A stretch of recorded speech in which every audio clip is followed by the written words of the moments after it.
De laatste dag van burgemeester Van Merriënboer. De winnaar van de For Freedoms Award werd bekendgemaakt. En er gebeurde meer deze week in Zeeland. Het was namelijk glad en koud. Er viel weer eens een pak sneeuw en dat zorgde voor pret en voor ongemak. En er waren ook mensen die flink verdienden aan die gladheid. Door de gladheid gebeurden de afgelopen dagen veel ongelukken. Zo kwam deze trekker bij Vogelware op zijn dak terecht.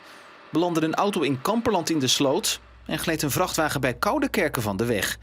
De bergingswagens van QC staan daarom nauwelijks stil deze dagen. De bergers gaan van melding naar melding als gevolg van het winterse weer.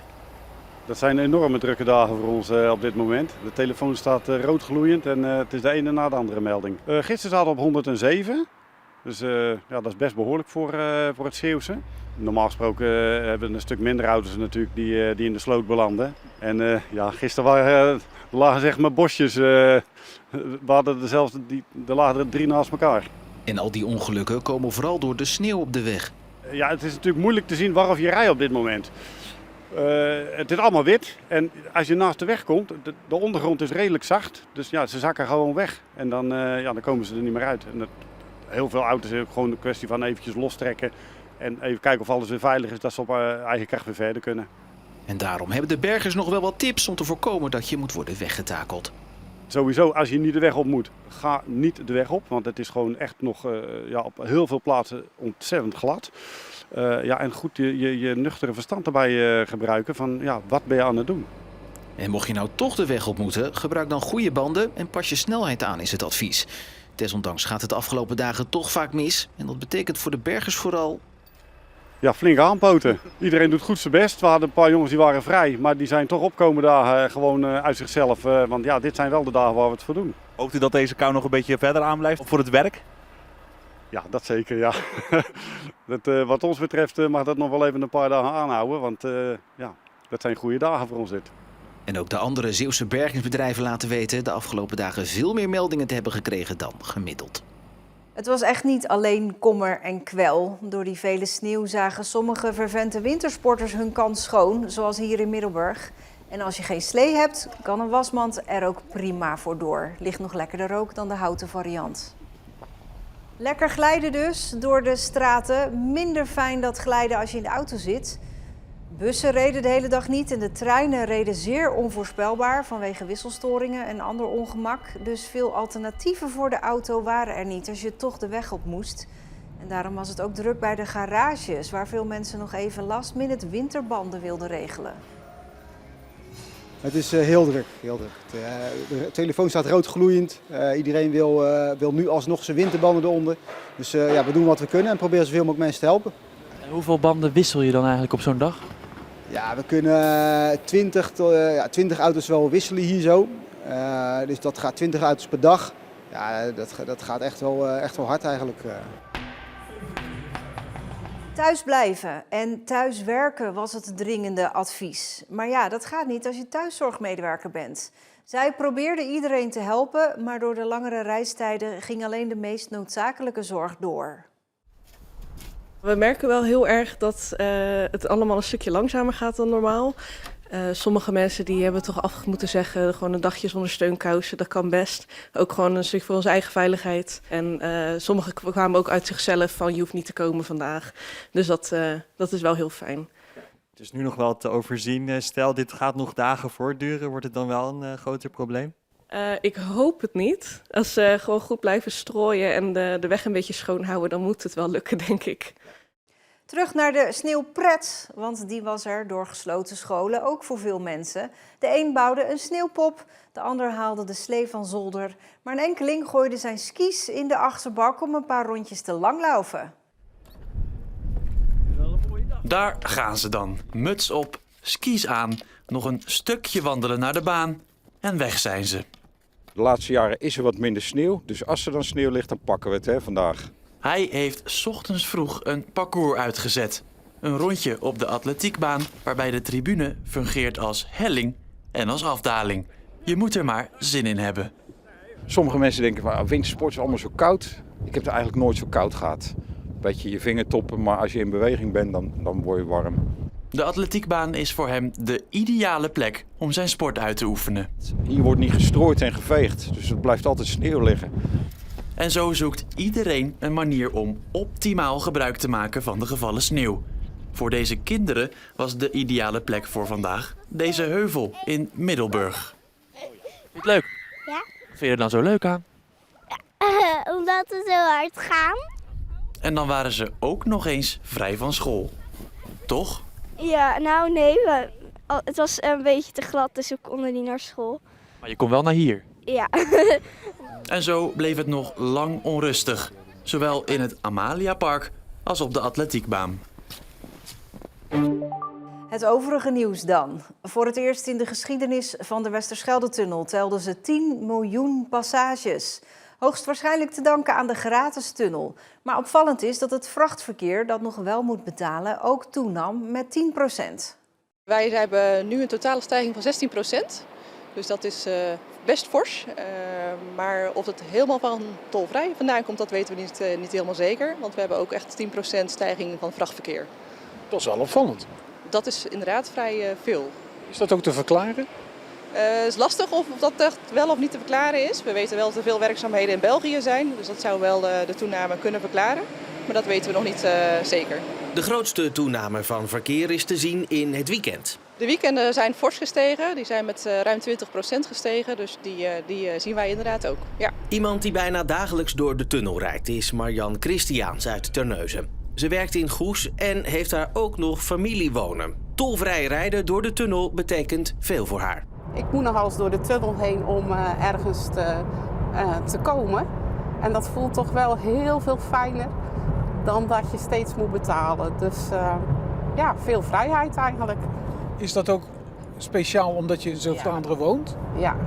Je moet je eens voorstellen dat overal waar je heen wilt gaan, je zou moeten betalen. Dus als jij Middelburg uitrijdt, je woont daar en je moet betalen om Middelburg uit te gaan, zo voelde het voor ons. Je rijdt je woonplaats uit of je gebied waar je woont en je moet betalen. Het scheelt Marjan ook behoorlijk wat geld.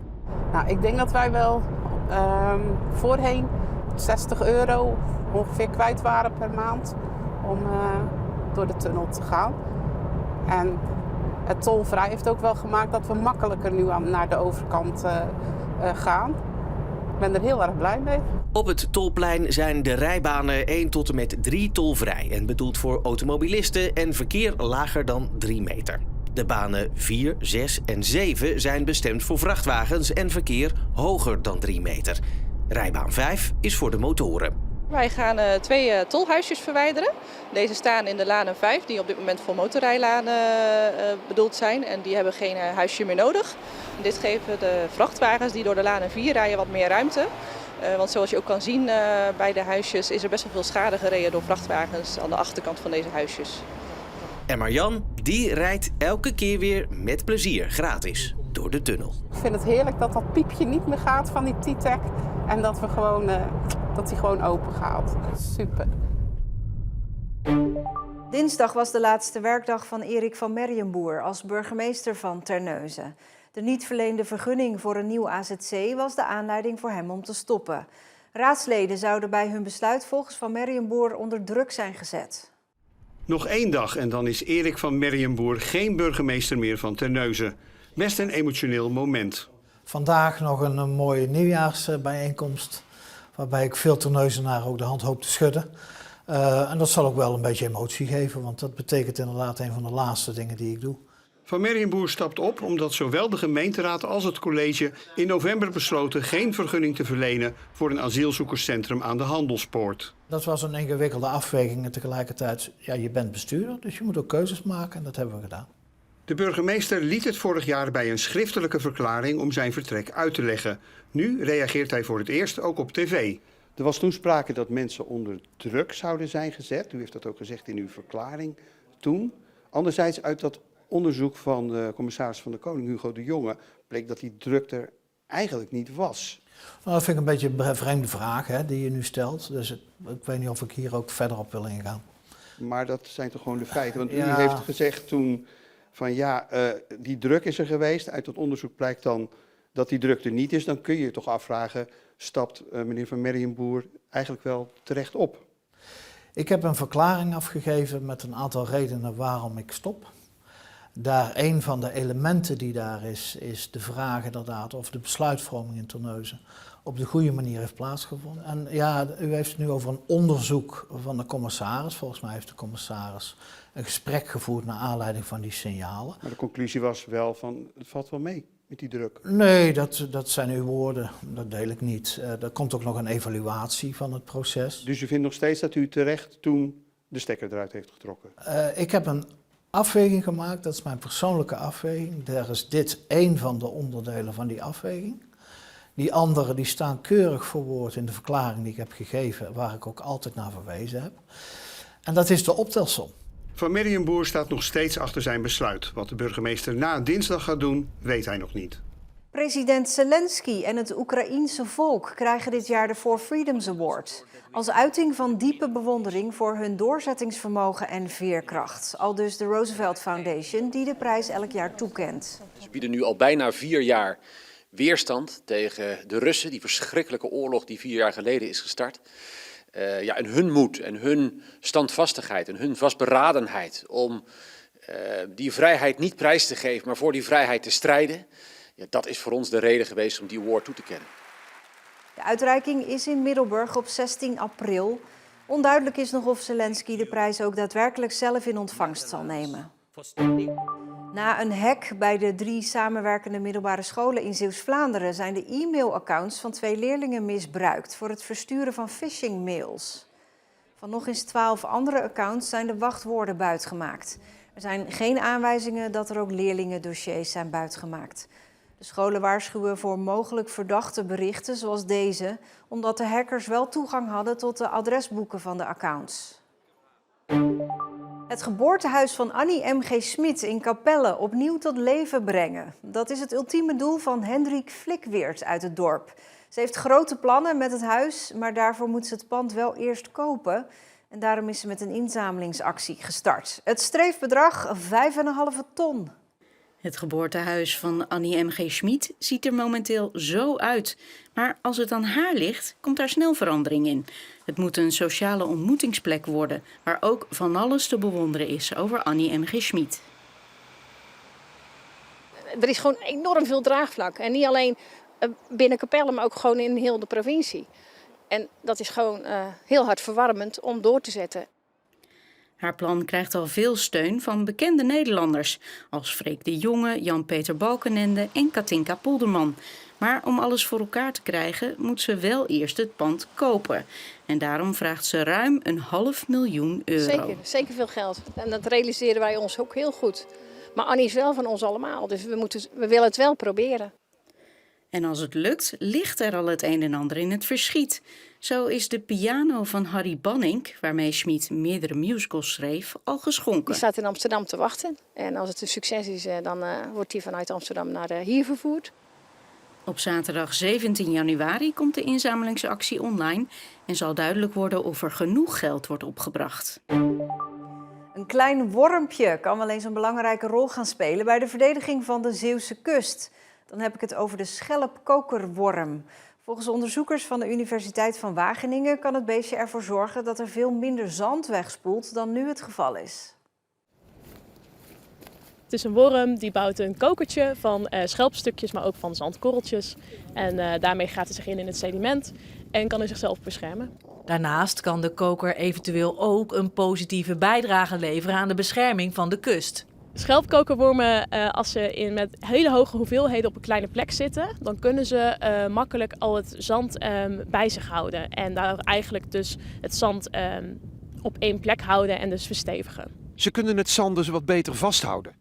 Ja, ze kunnen het zand wat beter vasthouden inderdaad. Zodat er dus geen erosie of zandafkalving plaatsvindt? Dat is uiteindelijk inderdaad wel het doel. Dus er zitten natuurlijk nog een hele hoop haken en ogen aan, maar dat is wel een beetje de hoop van het onderzoek. Om tot deze conclusie te komen heeft Hulseboom het afgelopen jaar de schelpkokerworm uitvoerig onderzocht. We hebben dus allereerst schelpkokerwormen verzameld, hier dus in Goestersas. En die hebben we vervolgens naar het lab gebracht en daar hebben we ze in verschillende aquaria opnieuw hun kokertje laten herbouwen. Ze heeft hiervoor verschillende soorten zand gebruikt en dat heeft volgens Hulseboom een reden. We kijken dus vooral of die schelpkokerworm sneller kan bouwen in bijvoorbeeld grof of fijn zand. En ook als ze een kokertje herbouwen, of ze dan ook selecteren uit het zand. Dus misschien als je een hele range van zand aanbiedt, gaan ze misschien juist voor het grove zand of gaan ze juist alleen maar voor het fijne zand. En waarom zou dat zo zijn? Omdat er jaarlijks miljoenen kuub zand wordt opgespoten, is het belangrijk om te weten wat voor zand de voorkeur heeft van de schelpkokerworm. Maar zandsuppletie heeft ook negatieve gevolgen voor het ecosysteem. Met zandsuppletie leg je dus een laag zand over de bodem. En daarmee gaan de bodemdieren die daar op dat moment zitten, die gaan allemaal dood. Dat gaat daarna weer herstellen, maar dat duurt even. Dus als je dat op een zodanige manier neerlegt, kan je ervoor zorgen dat het op een goede manier herstelt. Daarbij speelt de schelpkokerworm een belangrijke rol. Hij kan zich makkelijk aanpassen aan zijn omgeving en het is een echte biobouwer. En dat betekent dat hij ook de biodiversiteit kan verhogen. En dat doet hij op verschillende manieren. Bijvoorbeeld deze kokerworm kan zuurstof in het sediment brengen, waar dus andere dieren van profiteren. Maar het maakt het ook makkelijker voor larven van verschillende soorten om zich te vestigen op deze plek. Vanwege dus de uitstekende kokertjes. En die kokertjes spelen dus ook een rol bij het versterken van de Zeeuwse kust. In die minder dynamische gebieden, zoals de Oosterschelde en de Westerschelde, kunnen die biobouwers inderdaad een rol spelen om het sediment vast te houden. Het onderzoek omvat dus volgens Wijsman meerdere doelen. Dus het hoofddoel is de veiligheid. De kust moet veilig blijven. En als daarmee het ecosysteem kan profiteren, dan is dat een win-win situatie. En daarmee zijn we aan het einde van de week en bent u weer helemaal op de hoogte. Fijne avond.